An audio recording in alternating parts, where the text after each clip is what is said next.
In 1998, Costa Rica implemented a biodiversity law which became a model for other countries. The law called for the creation of conservation areas and the sustainable use of natural resources.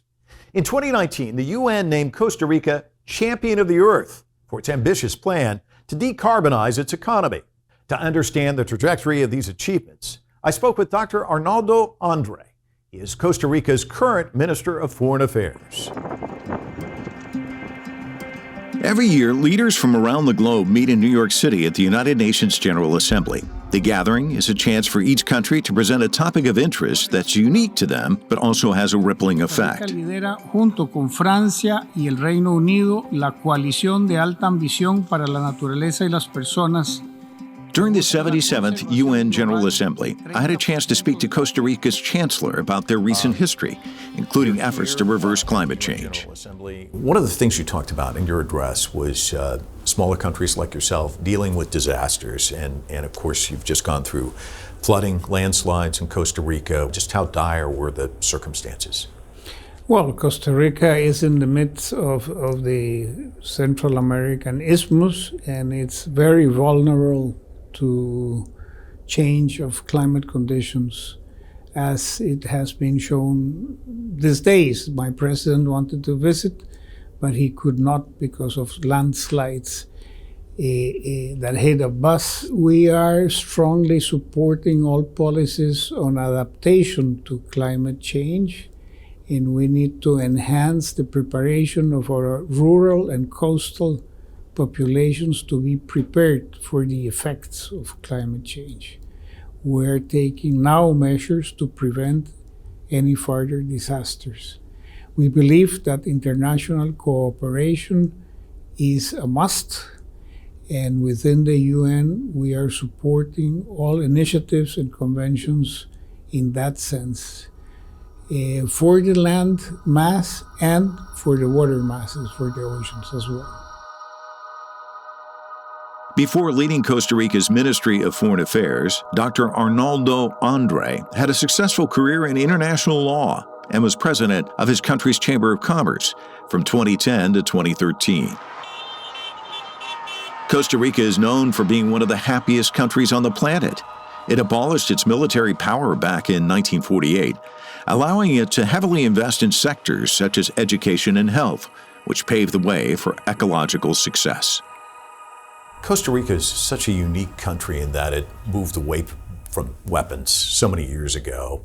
And that's one of the things you talked about, the amount of money being spent on weaponry, and that should be scaled back. What can Costa Rica teach other countries? My country decided more than 70 years ago to abolish the armed forces. We just base our security on police, civil police forces that allowed the country to invest in other areas of development, like you have said, mainly health systems and education systems for the population, thereby being able to create a broad middle class among our population. The middle class is the largest class in the country. We still have some poverty groups and very few very rich people, but the broad mass are within the middle class. That gives peace and stability in the social structures. We don't have that many labor problems or social problems, and are coping with the needs of the population in a better way. Panama has followed the banning of an army. Now we're two countries that join this effort. In 2019, the UN recognized your nation as Champion of the Earth. You're on track to decarbonize the entire economy by 2050. Can you talk about those efforts? Our electricity is being generated by 99% out of renewable sources, mainly hydroelectrical plants.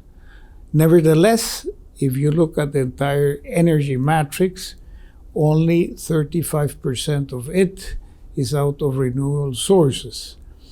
So we will move forward in a national decarbonization plan initiating now with decarbonizing the mobilization of the population, which means starting by the buses and heavy industry, substituting their energy needs towards electricity power. The discussions on green hydrogen production are ongoing. Or nevertheless, the technology is not yet there to produce it in an economic way that the markets would accept it, and the markets for green hydrogen are not yet ripe. So we are willing to start with medium-sized, small-sized experimental hydrogen plants. It's a gradual process. It's a gradual process. We have already one company doing it in the north of the country with success stories, but it's still in an experimental stage. We know Costa Rica is green, but how much of a blue country is in question, because according to your Ministry of Health, more than 40,000 tons of plastic have escaped into the sea in the last century. And that's another issue that has to be reversed. What's the policy there? The country is 10 times larger in the ocean than in the land mass, since we have coast to the Pacific and coast to the Caribbean Atlantic. And the territorial and the exclusive economic zones goes 200 miles. So it's of the big importance for ourselves to contribute to all policies protecting the ocean. We are very actively within the UN negotiating the BBNJ Convention and also the convention trying to eradicate plastic pollution in the oceans, which you can see on our coasts and beaches. Plastic is all over now. It's a threat to the oceans. Yes, we will put our efforts to avoid it. And coming up with France, I think it's 2025, you're involved with them in an effort that's also UN sanctioned. Can you talk a little bit about that, also designed for the oceans? Yes, President Rodrigo Chavez and President Emmanuel Macron from France, during the Lisbon past UN Conference on the Oceans, announced their willingness to be co-host of the next UN Conference on the Oceans, which would be taking place 2025 in Paris. But 1 year before, 2024, we will organize in San Jose a symposium on the oceans as a preparation meeting for it.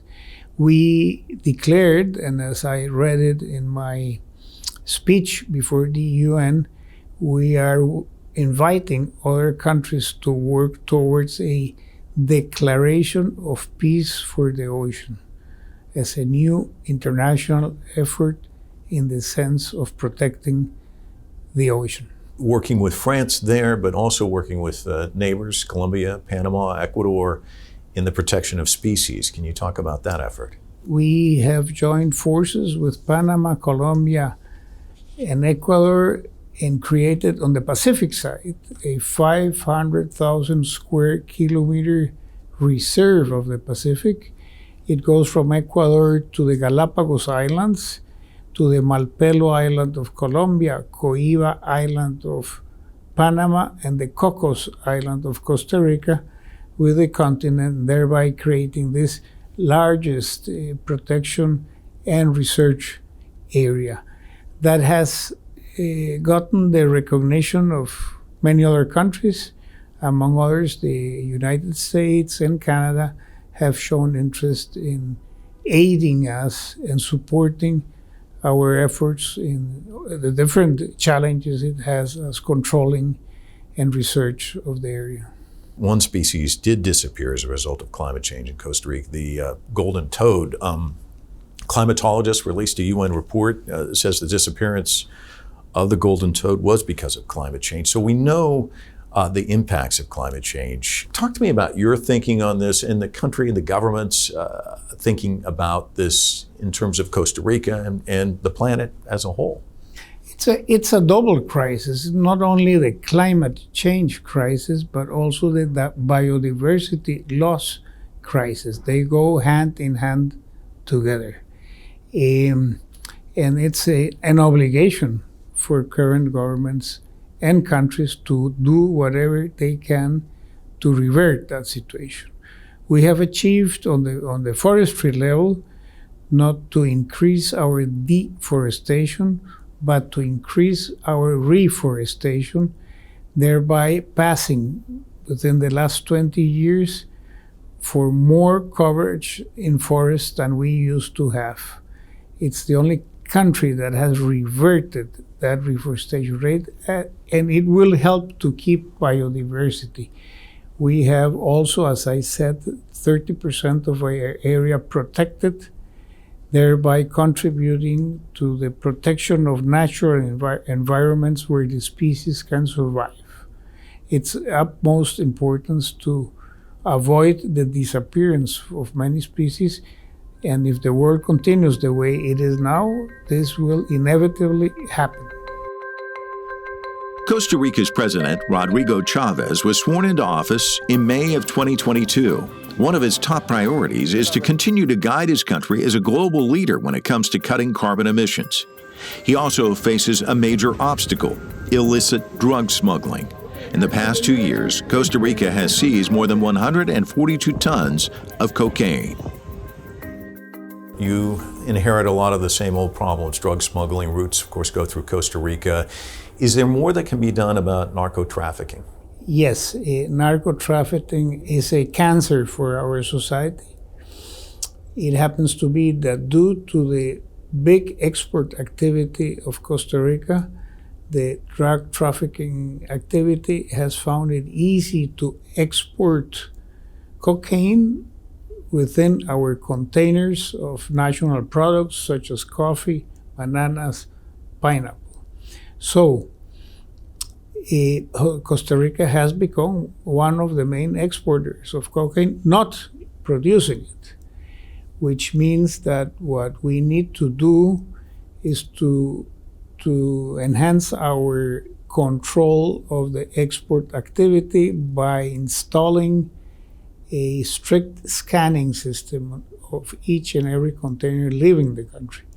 Therefore, we are preparing now an international bid to acquire the necessary scanners to improve that control.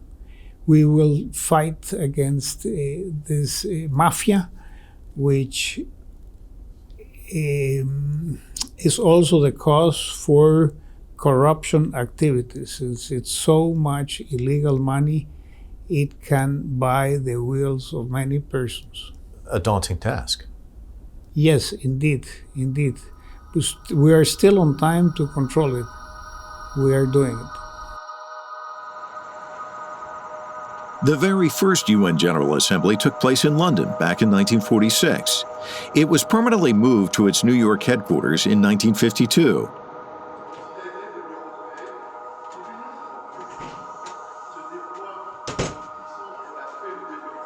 It gives the 193 member states a chance to step on the world stage to address global concerns.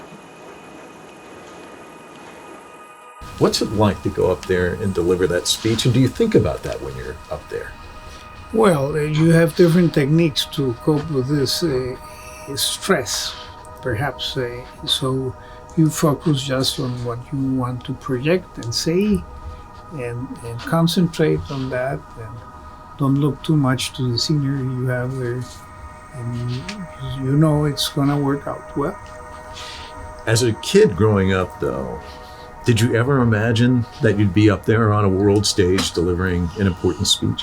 And not as a kid, but once one starts certain professions and admires other people doing it, of course has a wish to be one day able to influence the world somehow.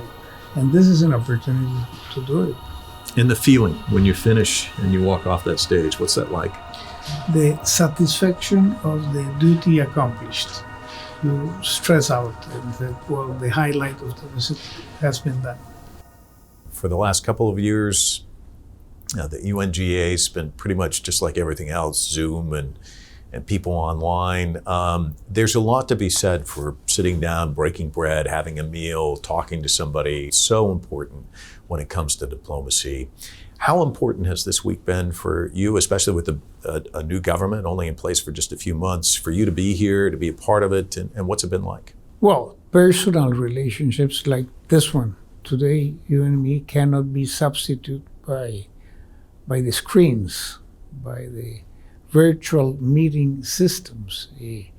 Trust, confidence, and communication in full can only be done personally. So it's a wonderful experience, and I feel kind of a post-pandemic or international euphoria in meeting again. There are too many meetings ongoing everywhere in the world, but selecting the important ones is key. In this, the UN Week, where 193 nations have the opportunity to meet in one single place, is an extraordinary opportunity to work towards having better relationships. Mr. Foreign Minister, thank you so much for your time. Appreciate it. Thank you very much. You're very welcome.